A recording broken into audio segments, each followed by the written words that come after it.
Today's topic is how to have a happy relationship by applying the 6 human needs. We want to have a happy, fulfilled relationship when communication is flowing, when we feel fulfilled, when we are happy, joyful, appreciated, and everybody is just happy, right?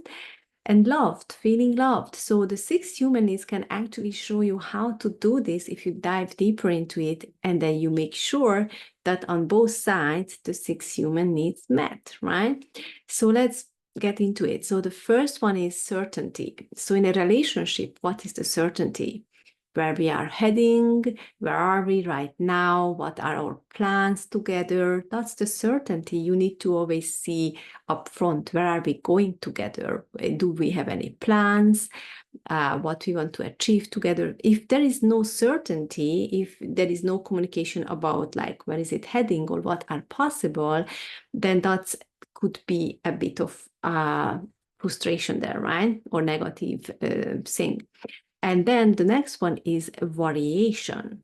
So the variation is something like also uncertainties or not to stay bored, you know. So put in some variations in the relationship means make some adventures, change some things, not doing always in the old routines, get some new spark in it, you know, by doing certain things differently, going maybe on short trips, going out for date nights, even if we have children, you know, and then to make it very interesting. So the variation is about that, like always make it a very interesting, sparky, not allowing it to be a boring situation. So that's the variation.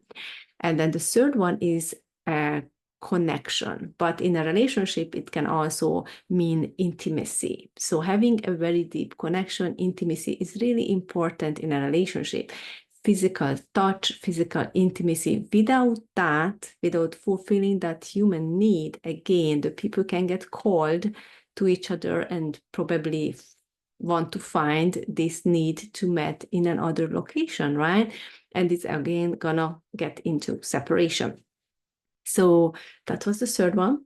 And the fourth is growth. What does it mean, growth? Allowing each other to grow. Like some people want to learn new skills, maybe experiencing new situations, traveling more, doing this, doing that. And there are some couples where the other person doesn't like that. They want the other part, the partner, to actually stay where they are, or not to invest maybe money in their growth, not to invest time in their growth. Maybe they are jealous of their time, not spending time with them, but instead they doing some trainings or whatever. So there can be some jealousy, there can be some misunderstanding or not fulfilling for each other. If one person is blocking the growth of the other person, it's really crucial to understand this, because growth is the human need, one of the human needs. Basically, you want to improve yourself, you want to grow, and the best is actually to grow together.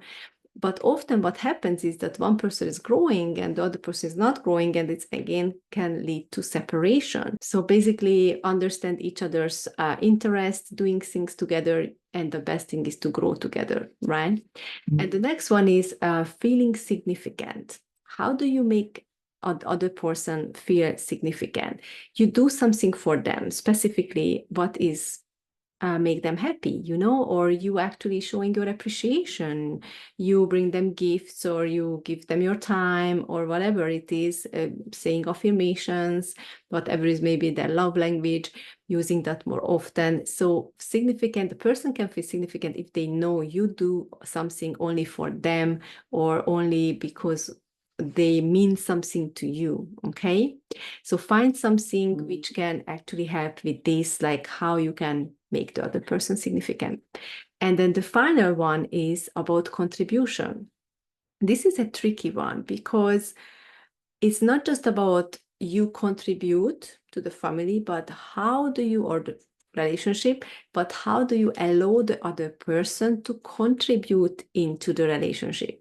Because sometimes when we start a relationship, or we are in a relationship, we always focus on like, okay, I need to contribute, I need to give, I need to do this, I need to do that to fix it, to to control it, you know, so on and so forth. But sometimes you shouldn't control and you shouldn't do all the work. Sometimes you just need to relax and sit back and allow the other person to contribute. So they feel again that, oh, well, I could do that for her.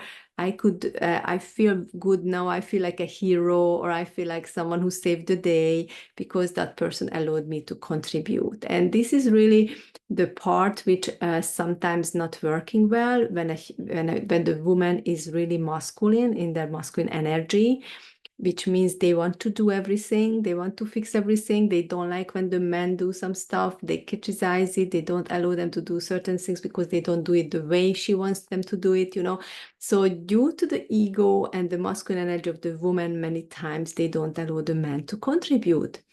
But you need to learn as a woman to be in your feminine energy and being in the receiving mode, and allow the man to contribute, carrying your bag, carrying this and that, making you a dinner, or, you know, selecting you something in the store, and then just be happy about it, right? Without criticizing and judging. So being more in the allowing space is really important for women, and for men, obviously, also to realize the situations when can they contribute and how they should contribute. Yes, relationship requires work. Is not just like, okay, you received the manifestation, you received the perfect person. You need to work for it to keep it, right? Because manifestation can just go away as fast as it came. So you need to work on it. You need to have discipline. And you need to put in the time and effort to actually keep that relationship. And then if you look through these 6 human needs, it's going to be much easier for you to see the red flags or see the points like, oh, where am I doing something wrong?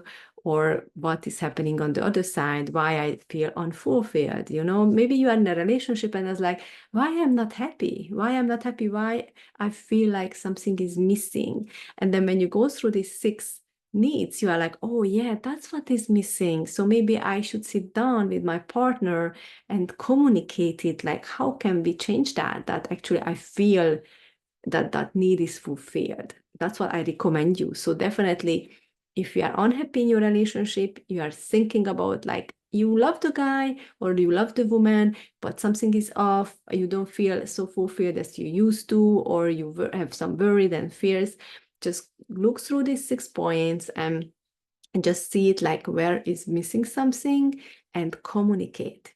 Communication is the best thing to do in a relationship to find out what's not going well, what you can fix, what you cannot fix.